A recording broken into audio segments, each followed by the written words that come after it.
Está con nosotros. Gracias, Jorge, por acompañarnos. Buenas tardes.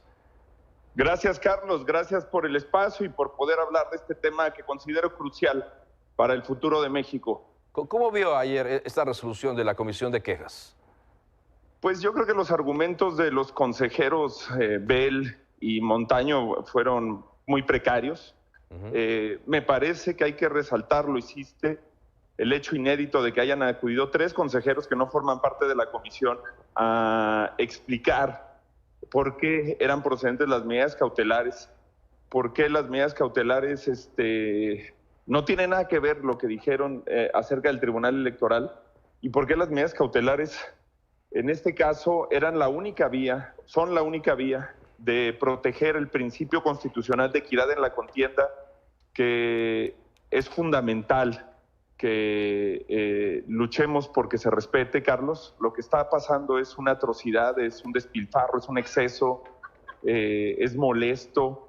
No puede ser que en un país con tantos problemas, con tantas pendientes en materia de seguridad, de salud, de educación, te encuentres tú en la carretera Toluca 60 espectaculares de Bravo y 50 de Adán Augusto, en la carretera del aeropuerto de Guadalajara a la ciudad, otros 50 de Adán Augusto, otros 30 de los demás. Es excesivo, no son los plazos legales para hacer campaña. México tiene plazos muy largos para hacer campañas y nosotros vamos a pelear porque se respete la legalidad, la Constitución y porque cualquier ciudadano sin compromisos, sin patrocinadores, sin pactos con el crimen organizado, pueda acceder a una candidatura y dar una contienda en condiciones de equidad.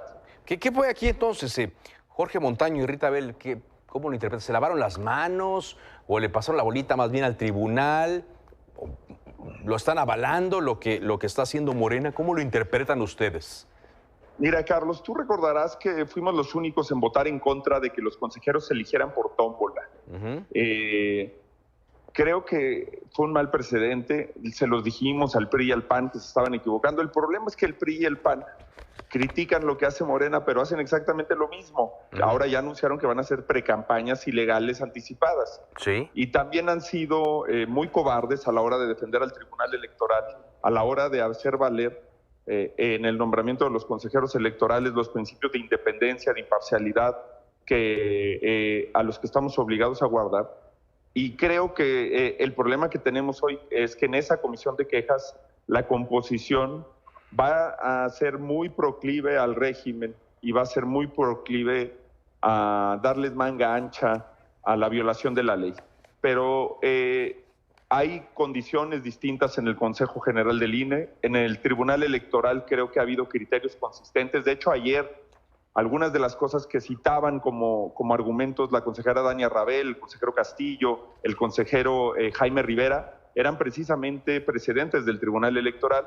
Yo estoy convencido, Carlos, de que cuando se lucha por lo correcto, por la razón, por la equidad, por la ética, las batallas se ganan. Entonces estoy confiado de que vamos a poder revertir esta arbitrariedad. Pero bueno, lo que usted nos dice es que, pues, pareciera que ahora tenemos un consejo del INE, unos consejeros muy, pues, omisos ante lo que está ocurriendo. Sobre todo en esa comisión, Carlos, que no son todas, no es el pleno. Por eso fue muy importante, fue inédito que hayan ido 3 consejeros que no forman parte de esa comisión a dar argumentos, a dar razones, a hablar de la ley, de la Constitución. Y nosotros vamos a luchar por los principios de equidad. Mira, Carlos, si hubiera una ciudadana que quisiera ser candidata, independiente, por ejemplo, se tendría que esperar hasta noviembre para empezar a juntar firmas y no podría colocar espectaculares, no podría aparecer en revistas, no podría hacer bardas. La sancionarían. ¿Por qué no le ofrecemos las mismas condiciones a cualquier ciudadano que a un servidor público? Y además, ¿de dónde sale ese dinero, Carlos? ¿Quién le está pagando los espectaculares a Adán Augusto? Él dice que no acepta el dinero de Morena, ¿pero quién? O un empresario que luego nos lo va a cobrar a todos, o se lo robaron de nuestros impuestos, o el crimen organizado. Solo hay 3 opciones y las 3 son malísimas para él y para Sheinbaum y para Ebrard y para quien sea y para los del PRIAN también. Debemos de evitar ese modelo de corrupción.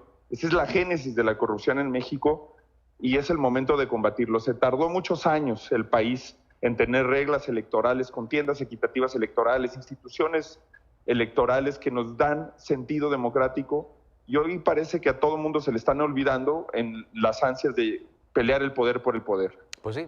Bueno, es que para reflexiones que las reglas electorales están como están ahora porque los que están en el poder antes se quejaban, ¿no? Y decían pues son que las había reglas que construyó entre inequidad, otros el propio etcétera. presidente López Obrador, Carlos, para que tuviera él posibilidades de contender en condiciones de equidad. Y son las reglas que construimos para podernos enfrentar al PRI. Muchos dejaron su vida por estas reglas electorales y ahora todo el mundo les da la espalda porque hay tanta polarización que está dejando de lado el fondo, el para qué, el México que se quiere, para centrarse solamente en la disputa de los cargos. Gracias por esta entrevista. Al contrario, Carlos, gracias por el espacio y gracias por mantener la comunicación. Estamos atentos.